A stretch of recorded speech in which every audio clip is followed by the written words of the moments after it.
When I was a very small child, my grandmother told me I had a special message for the world that only I could say in a certain way. So I'm really looking to find out what my legacy is going to be.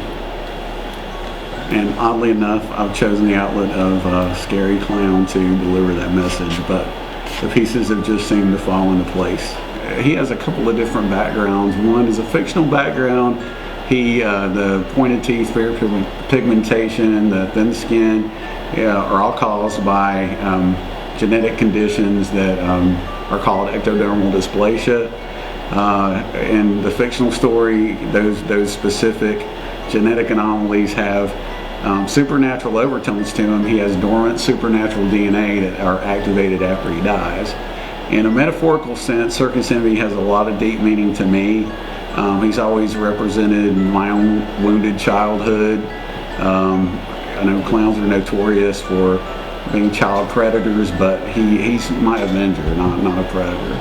I think that when I'm in character, people see me as a reflection of whatever they see in themselves. Some people find beauty in the character, and some people are extremely terrified. So I always think that it's a reflection of, I think they're projecting onto me what they're afraid of in themselves. Tricksters and clowns historically have always reflected the unconscious. They shatter preconceptions. As my nephew Derek was talking about, there's so many stigmas put around certain people, and they're automatically boxed into one category or another. And I think the trickster is the element that comes in and shatters all those preconceptions, and you find the connectiveness in people rather than everyone being remote and isolated. The necklace is for Ishu. He is one of the cultural tricksters, the king of crossroads. He gives you choices. The trickster gods will allow you to take the hard road because they know that lessons are only learned through experience and not through simple imitation. They're very hard teachers, but they're very good teachers. I've always loved the horror genre. I'm a sexual abuse survivor, and I'm also a gay guy. Around the age 15, or actually around puberty, I thought that I was the Antichrist because I had been taught that any type of sexual behavior was, taboo, much less being attracted to another guy. Being sexually abused, every time I was attracted to another guy, I felt like a predator. So when I went to my first therapist, she told me about the teachings of Carl Jung, a very prominent psychologist, and she told me the way to the king is through the clown. And that's where Circus Envy came from. I have written a screenplay that I feel is really just a shell of the message that I want to get out. The older I get, there's more profound meaning to the backstory of Circus Envy, and I think I'm still in that learning stage where I can capture everything that needs to be in the story. But yes, absolutely, I'd love to see this into a miniseries, and I want it to be something that will teach people without being preachy and forced on them and contrived. When I was growing up, obviously you're pre-programmed to believe beauty is a specific standard in society, but I saw punk rockers, and I saw them with pink hair, and I saw them with flamboyancy. And I remember going to Six Flags one time, and I saw these goth kids dressed in these very regal, long black dresses, and I thought they were beautiful. And they may not have been conventionally beautiful, but I thought they made that choice to stand out and to be bold and expressive, and I've been obsessed with that ever since. I think beauty is expression and honesty. My personal life has grown a lot after watching, I was at the end of the road last January, and I completed a convention. I'd only sold 2 t-shirts, and I always lived aspirationally, thinking, okay, I gotta make this movie, and when I do that, I'll be recognized. People will buy stuff, and they'll appreciate it, they'll get the message. And then Derek and his father came to me and he said, hey, you can't give up. Everybody that came to your booth was happy.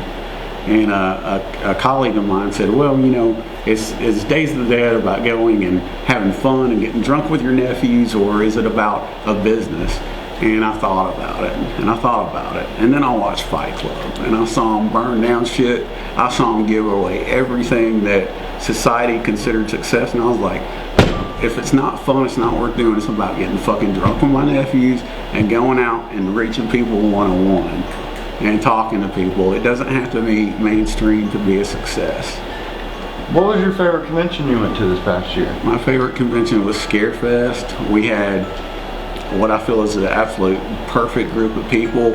I've had a lot of changes. There were 3 people in my life that I really considered touchstones. One being my best friend who died of a drug overdose. The second, who's very withdrawn, also because of drugs, and my mother, who's now 80 years old. And Derek and his family, and Kate and Travis and Wayne have all come into my life and built a surrogate family for me. This made it possible to go on, and that's what matters to me.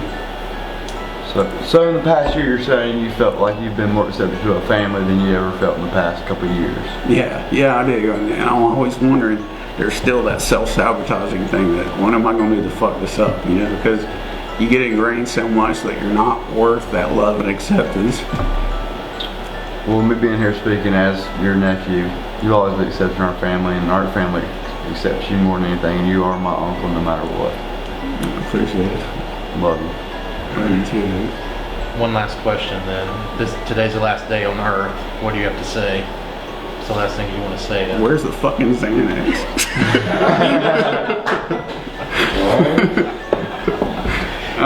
The last thing I want to say is, I mean, if you have any inclination, live for today. Go out and have fun. You're not your credit score. You know, now I'm quoting Brad Pitt from Fight Club. But you got to strip away your identity from all these things society expects so you can live life to the fullest. If it's the last day on earth, fuck it. Just do what makes you happy and tell the people you love you fucking love them. Perfect. That was awesome. Sweet. All right.